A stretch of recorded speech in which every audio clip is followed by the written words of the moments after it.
So housing development again. Yep, so we know housing's important. We know we'd like to see more of it. We want to ask the community's opinion on what they think the barriers are to having more housing development. What's maybe keeping that from happening? And so that's what this report's all about, is where do they think the issues are? And that can help us when we start thinking about land use policies and where development gets located and what it looks like.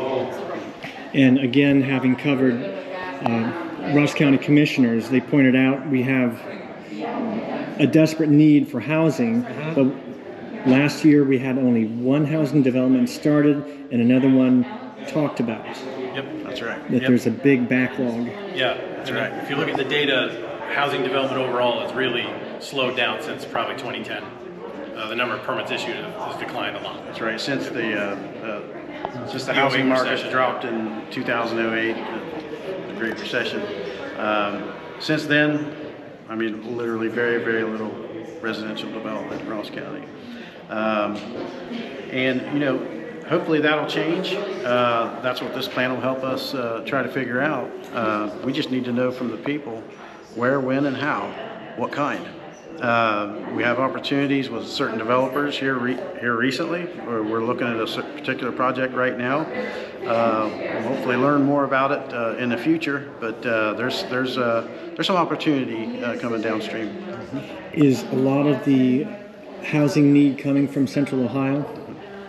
Oh, absolutely. Yes, sir. The various great economic development projects that are in queue up north and to the west of us. It'll create more housing demand right here in Ross County.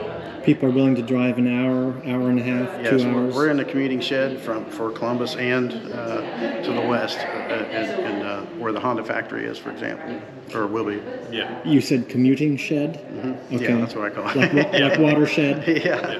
That's what they call it. And yet, people come down here to get out of the city, but then they cityfy the country, and you have that feedback process.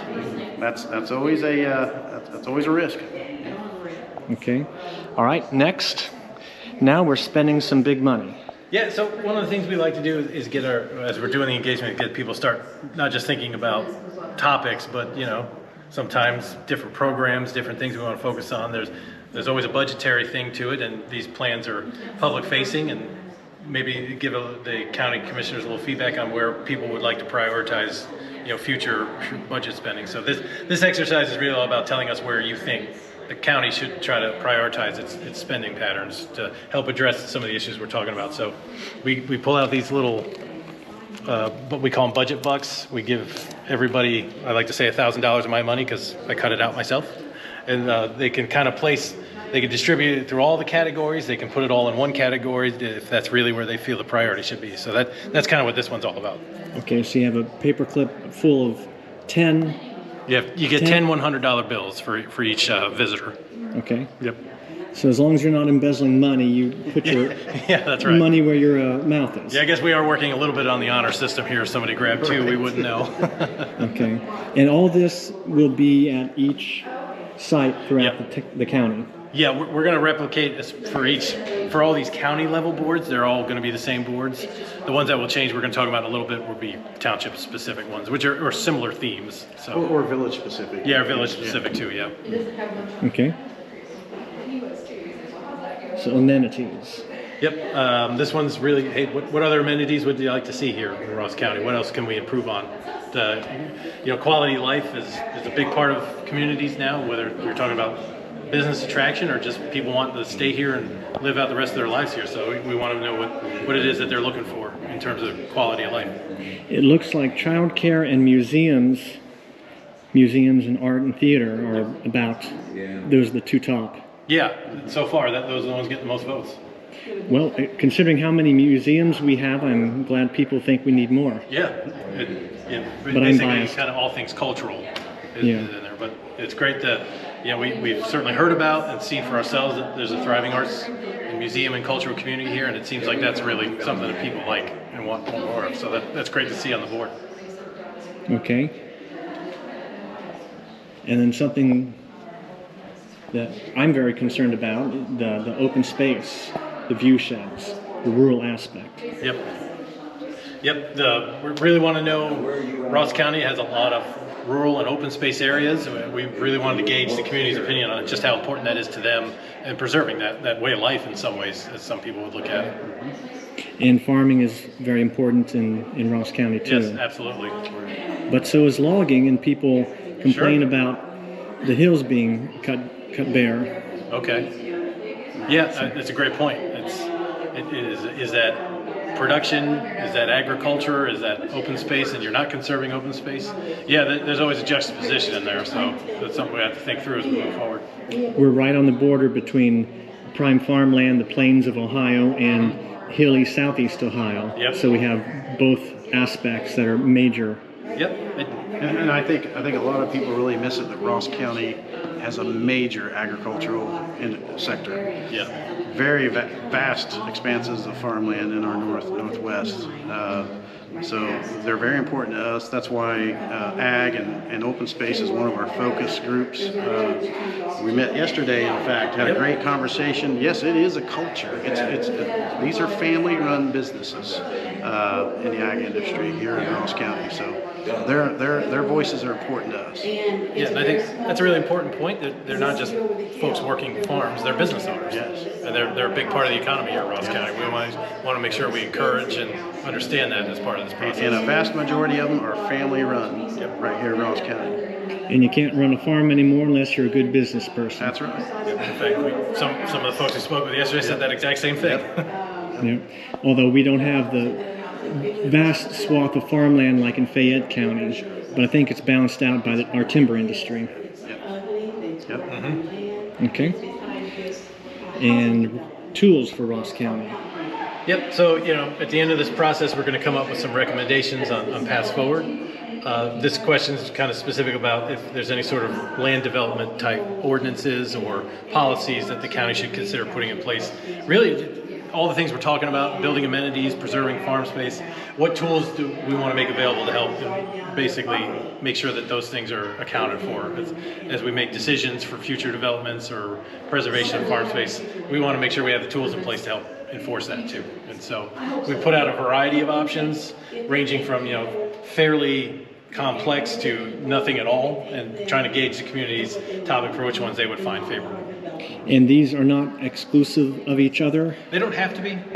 I mean, certainly you can have a performance-based regulation and a property maintenance code, if based on what we're seeing, or you could have a very light level ordinance here and have a property maintenance code. You can adopt them separately, or you can adopt them at the same time. Each one of these can pretty much work independently of each other.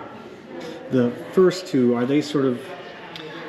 This is a form-based code is a type of development ordinance that really looks at regulating uses and the architecture of a property. So you kind of see this in downtowns more often than not, where you're really thinking about how the building relates to the street. And does it have a porch? Does it have big windows? Does the first floor have windows so you can see businesses and activity inside? It's really kind of focusing on probably your core appearances. Areas. Those are very detailed. Very detailed. regulations. Yeah. Like Very German specific. Village. Yes. They're very complex, very demanding. I think that's a great. But also very high real estate, can be. very valuable real estate there. Yep. But And the performance-based standards are kind of like, it's really looking at properties from what uses might be developed there and having some regulations in place that aren't use-based like a zoning code. It's more, do we want to have a gas station on a thoroughfare and not in the middle of a neighborhood? So you write regulations say you have to be somewhere located on a major or minor collector, for instance, as opposed to not just anywhere. So that's one version of that. It doesn't go quite down the path of a full zoning ordinance. It's somewhere in between a form-based code and a zoning ordinance. okay, so the first two are not exclusive of each other? No. Okay. And then I see a lot of votes for... Oh, I'm sorry, yeah, no, they are. You can do one without the other for sure. But they're not in opposition. You have to choose one or the other. No, you can do both. You can absolutely do one or the other or both at the same time. Yeah. But, Okay. I just want to say that at the county level, in rural Ross County, we only really have the authority for subdivision regulations and access management and stormwater. That's kind of where we're limited when it comes to development review. Townships have a little greater authority, a little bit more leeway, and so do the municipalities, villages, and city, etc. But only if the voters given Voters, that power. absolutely. You have to prove by Yes, referendum. absolutely. Yeah, absolutely. Okay.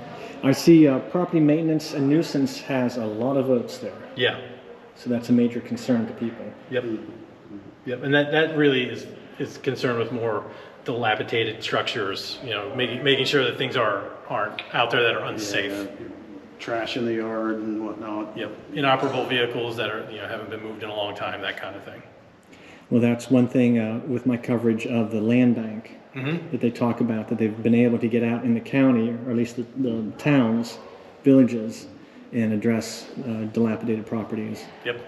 However, someone should just take that car and restore it. It'd be great if we could do more of that, that's for sure. All right, and commentary. Commentary, Comments. so yeah, obviously we put a lot of time and effort into thinking through the boards and topics we're asking about, but we're not going to capture all sentiments that way. We're not going to think of everything, so we've come up with a way to just tell us what we missed, tell us what else we need to know as part of this process. So literally have a write-in board. You know, tell us what you're thinking. I like that we suggested people start putting check marks next to one they agree, and so we're starting to see that too. So it's really great to see a lot of people came over here and said, hey, make sure you're thinking about this too. And again, you can do this online? Yes. Okay. Yep.